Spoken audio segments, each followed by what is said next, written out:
जय हिंद दोस्तों, मैं हूं मेजर गौरवारी और आप देख रहे हैं मेजरली राइट।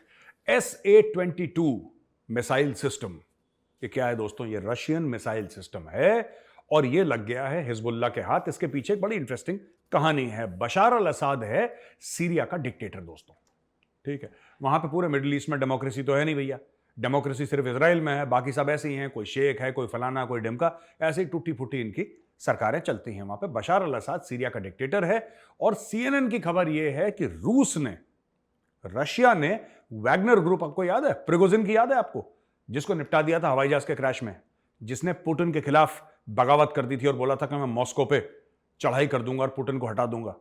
फिर पुतिन ने, लोग कहते हैं ऐसा कि पुतिन ने उसका प्लेन क्रैश करवा दिया और उसको मरवा दिया। वही वैगनर ग्रुप, वो रशिया का एक मिलिशिया है। आप ये मान लीजिए कि एक प्राइवेट कॉन्ट्रैक्टर है, मिलिट्री कॉन्ट्रैक्टर, लेकिन वो काम करता है, उसका क्लाइंट कौन है? उसका क्लाइंट है रशियन स्टेट। बाप उसका रशियन स्टेट है, यानी कि वो काम करता है पुतिन के लिए। तो पुतिन ने क्या करा या रूस ने क्या करा? S-22 मिसाइल्स दी। ये दी उन्होंने थ्रू वैगनर ग्रुप, क्योंकि रशिया कहता है भाई हमारा कोई इसमें हाथ है ही नहीं, हम तो फंड करते नहीं ये सब चीजें, हम तो शांति की बात करते हैं। तो रूस ने S-22 मिसाइल दी वैगनर ग्रुप को। आप समझ लीजिए, रूस देता है वैगनर ग्रुप को, जो कि रशियंस है अपने आप में।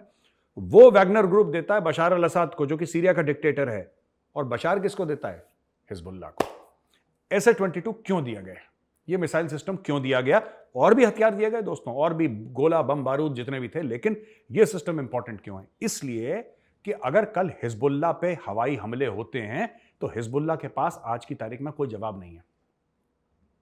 देखिए, F-16 है उनके पास, इजरायलीज के पास F-35 है, इजरायलीज के पास लेटेस्ट वेपन सिस्टम्स हैं। जब गाजा को निपटाया और आज भी निपटा रहे हैं, इजराइल इतना सक्सेसफुल क्यों है?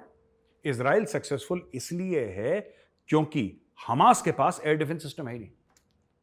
Hamas has almost no air defence systems. अब ऐसा तो नहीं हो सकता ना कि ऊपर से आपका F-16 आ रहा है और आपने AK-47 फायर करी, वो तो सिर्फ फिल्मों में होता है। असल जिंदगी में F-16 is flying so fast, इतनी तेजी से जा रहा है कि वो, एक तो बुलेट वहां तक पहुंच नहीं पाती इतनी हाइट पे, पहली बात। दूसरी चीज ये है कि वो जब तक बुलेट्स पहुंचती हैं, that aircraft is already gone, और भी कई सारे कॉम्प्लिकेशंस हैं, हार्डकोर फिजिक्स इसमें इन्वॉल्व है दोस्तों। तो ये सिस्टम दे दिया हिजबुल्लाह को, और हिजबुल्लाह के पास ये सिस्टम आ गया है कि अगर इजरायली जेट्स आते हैं हिजबुल्लाह को टारगेट करने के लिए, तो ये मिसाइल इजरायली जेट्स को मार गिराए दोस्तों।